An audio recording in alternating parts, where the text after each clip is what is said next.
eksepsi berikut ini. Pendahuluan. Pemirsa, agenda sidang perdana yang digelar di Pengadilan Tindak Pidana Korupsi Jakarta Pusat adalah pembacaan dakwaan oleh Jaksa Penuntut Umum terhadap terdakwa ex Mendikbud Ristek Nadiem Makarim.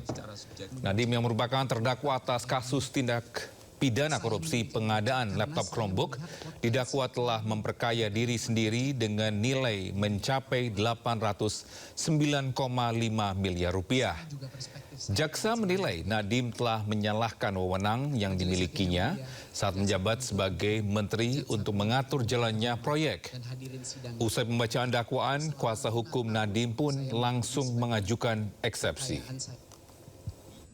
Majelis Hakim yang mulia, Jaksa Penuntut Umum yang terhormat. Yang ini juga kita akan mengajukan eksepsi karena semua dakwaan-dakwaan tadi itu semuanya asumsi. Contoh, bagaimana soal adanya pemecatan level eselon 2 disalahkan kepada Pak Nadiem? Sangat tidak masuk di akal. Bahkan Pak Nadiem sendiri tidak tahu kalau orang itu diganti. Pemirsa, mantan Menteri Pendidikan, Kebudayaan, Riset dan Teknologi Nadiem Makarim didakwa merugikan negara sebesar 2,1 triliun rupiah dalam kasus dugaan korupsi pengadaan laptop Chromebook dan Chrome Device Management. Dakwaan ini dibacakan Jaksa Penuntut Umum dalam Pengadilan Tindak Pidana Korupsi di Pengadilan Negeri Jakarta Pusat. Mantan Menteri Pendidikan, Kebudayaan, Riset dan Teknologi Nadiem Anwar Makarim didakwa secara resmi telah merugikan negara sebesar 2,1 triliun rupiah dalam kasus dugaan korupsi pengadaan laptop Chromebook dan Chrome Device Management dalam program digitalisasi pendidikan tahun 2019-2022. Dalam dakwaan yang dibacakan jaksa dalam Pengadilan Tindak Pidana Korupsi di Pengadilan Negeri Jakarta Pusat, angka kerugian negara tersebut berasal dari kemahalan harga Chromebook sejumlah 1,567 triliun rupiah serta pengadaan CDM yang tidak diperlukan dan tidak bermanfaat sebesar 621 miliar rupiah lebih. Kerugian tersebut berdasarkan laporan hasil audit penghitungan kerugian keuangan negara tertanggal 4 November 2025 dari Badan Pengawasan Keuangan dan Pembangunan atau BPKP. Jaksa menyebut dugaan perbuatan pidana Nadiem dilakukan bersama-sama dengan 3 orang terdakwa lainnya yang sudah menjalani persidangan terlebih dahulu. Jaksa menuturkan pengadaan Chromebook dan Chrome Device Management dilakukan Nadiem tidak sesuai perencanaan dan prinsip pengadaan sehingga tidak bisa digunakan di daerah terluar, tertinggal, dan terdepan.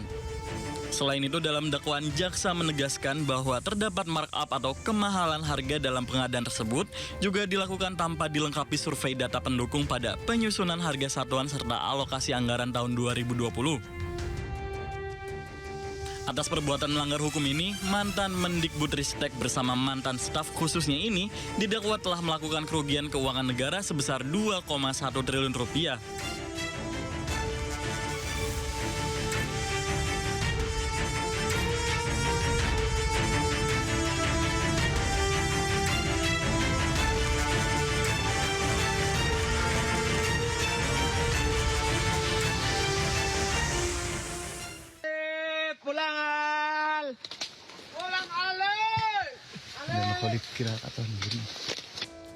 Inilah teriakan Dani Rusman, ayah pendaki muda asal Magelang, Syafiq Ridan Ali Razan yang hilang saat mendaki Gunung Slamet.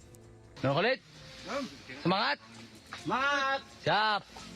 Inilah setelah Dan ikut menyusuri hutan lereng Gunung Slamet bersama dengan tim SAR demi menemukan putra tercintanya. sungai lagi. Semangat, semangat!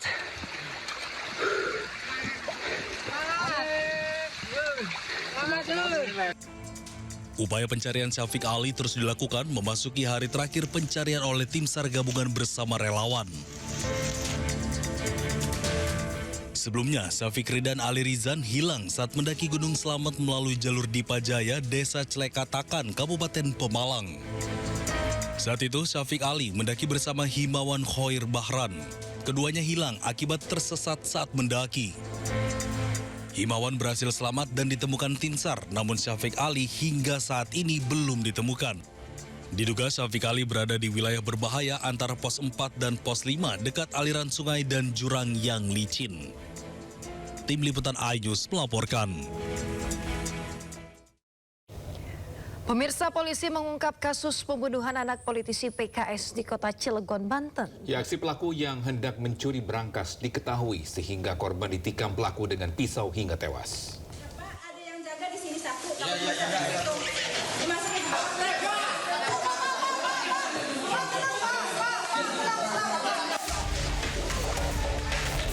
Tim gabungan kepolisian Banten menangkap pelaku pembunuhan Muhammad Excel Herman Miller, 9 tahun, anak pengusaha sekaligus politikus PKS di kota Cilegon, Banten.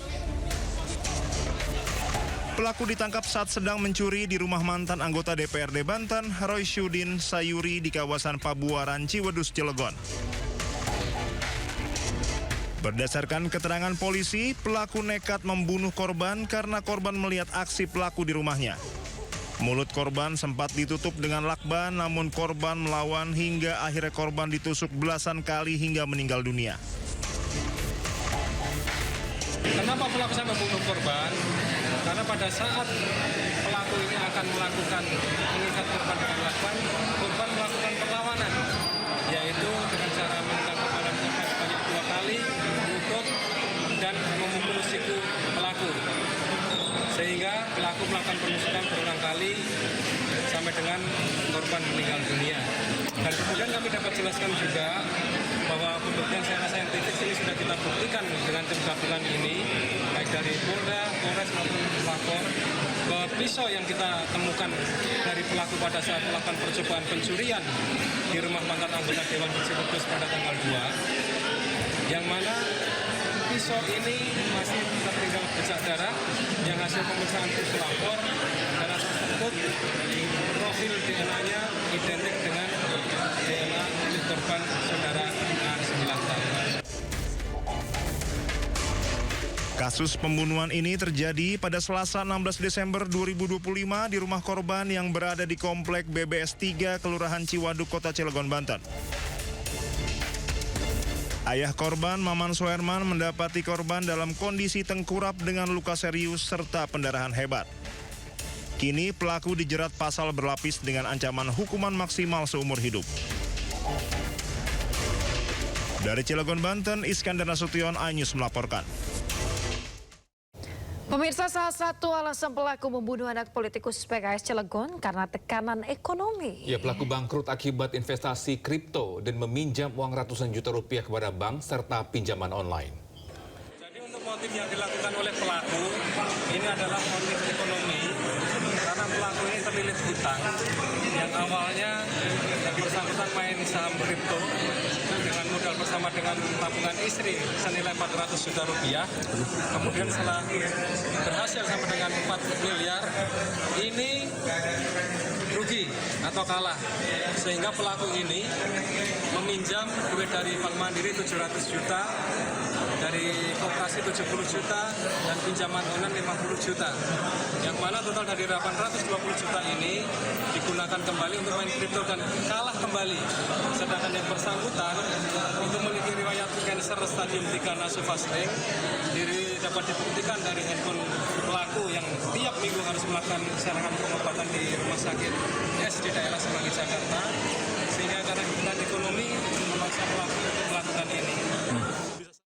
Kita ke informasi berikutnya, pemirsa. Mantan Menteri Pendidikan, Kebudayaan, Riset dan Teknologi Nadiem Makarim jalani sidang perdana di Pengadilan Tipikor, Jakarta Pusat.